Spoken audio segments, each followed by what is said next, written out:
Hello everyone, welcome to my YouTube channel. Our next topic is type 2 grammar. Previously हमने type 1 and type 0 grammar को समझा हुआ है। अभी हम टाइप 2 ग्रामर की बात करेंगे।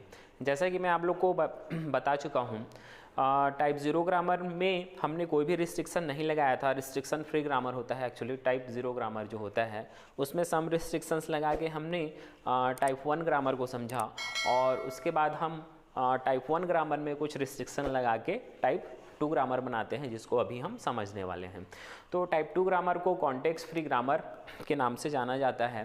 अब कॉन्टेक्स्ट फ्री ग्रामर क्यों बोलते हैं इसको? कॉन्टेक्स्ट फ्री ग्रामर बोलने का रीज़न ये है कि ये कॉन्टेक्स्ट फ्री लैंग्वेज को जनरेट करता है और उस कॉन्टेक्स्ट फ्री लैंग्वेज को एक्सेप्ट कराने के लिए अपने पास ट्यूरिंग मशीन से लेस जो टाइप 1 ग्रामर में हमने देखा था LBA लीनियर बाउंडेड ऑटोमेटा, और उससे less stronger post down automata machine की रिक्वायरमेंट होती है, जिसके हेल्प से हम टाइप 2 ग्रामर से जनरेट होने वाले लैंग्वेज को एक्सेप्ट कराते हैं।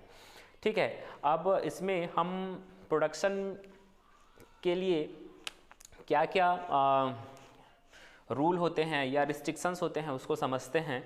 तो हम बात करते हैं किसी production alpha tends to beta की।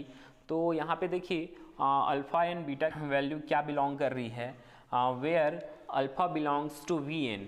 ठीक है, इसके प्रीवियसली हमने देखा हुआ था कि VN के right and left hand side पे any number of terminal and non terminal हम ले सकते थे, लेकिन यहाँ पे देखिए सिंपली VN लिखा हुआ है, VN को फिक्स किया गया है and length of the alpha is equal to 1। ये चीज़ आप लोग याद रखिएगा, बहुत ही इंपॉर्टेंट है। यहाँ पे अल्फा की जो वैल्यू है लेफ्ट हैंड साइड में एक नॉन टर्मिनल होगा और उस नॉन टर्मिनल का जो लेंथ होगा that should be 1, that must be 1। ठीक है, 1 लेंथ का ही वो हो सकता है।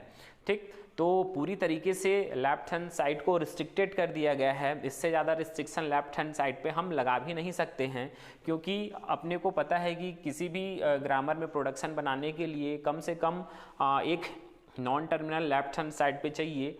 ठीक है, जिसका लेंथ कम से कम 1 होना चाहिए। ठीक है, तो पूरी तरीके से रिस्ट्रिक्टेड कर दिया गया है लेफ्ट हैंड साइड को। ठीक है, जैसे कि मैंने बताया आप लोगों को कि लेफ्ट हैंड साइड पे जो लेंथ होगा वो कितना होगा, आपका 1 होगा, और क्या होगा वो वैल्यू क्या होगा, नॉन टर्मिनल होगा। ठीक है, साथ ही साथ हम बीटा की बात करते हैं तो beta belongs to terminal union non terminal. ठीक है, होल स्टार की इनक्लोजर दिया गया है। ठीक है, यहाँ पे तो जैसे कि हमने टाइप 1 ग्रामर में देखा था कि ये पॉजिटिव क्लोजर था। पॉजिटिव क्लोजर को क्यों था वहाँ पे, ये मैंने आप लोग को वहाँ पे समझाया हुआ है। तो यहाँ पे अगेन इसको किन क्लोजर में चेंज कर दिया गया है। इट मीन्स कि आप यहाँ पे x टेंस टू एप्सिलॉन का फॉर्म, ठीक है, ये प्रोडक्शन अलाउड है। ये प्रोडक्शन आपका टाइप 1 ग्रामर में अलाउड नहीं था, क्योंकि वहाँ पे पॉजिटिव क्लोजर था बीटा में। ठीक है, तो यहाँ पे ये चीज़ अलाउ है। ठीक, तो इस तरीके से यहाँ पे हम प्रोडक्शन लिख सकते हैं, जैसे कि S टेंस टू AA, ये भी प्रोडक्शन आपका यहाँ पे अलाउड है। तो ऑलरेडी मैं आप लोग को स्टार्टिंग में ये बता चुका हूँ कि किसी भी प्रोडक्शन के टाइप को, वो किस टाइप के ग्रामर को बिलोंग करता है, इस चीज़ को अपने को समझना है।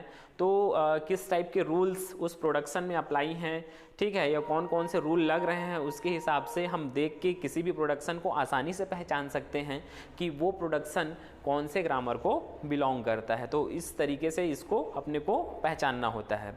साथ ही साथ मैं आप लोग को एक चीज़ और बता दूं कि कॉन्टेक्स्ट फ्री ग्रामर बहुत इंपॉर्टेंट है। अगले सेमेस्टर में आप लोग कंपाइलर पढ़ने वाले हैं, तो कंपाइलर का पूरा कॉन्सेप्ट यहीं से स्टार्ट होता है। अगर आप कॉन्टेक्स्ट फ्री ग्रामर अच्छे से समझ गए तो कंपाइलर का 50% कॉन्सेप्ट आपको आसानी से अभी ही क्लियर हो जाएगा। आगे आपको समझने की या मेहनत करने की नीड उसमें नहीं रहेगी। तो इसको बहुत अच्छे तरीके से समझना है, ठीक है, कॉन्टेक्स्ट फ्री ग्रामर को।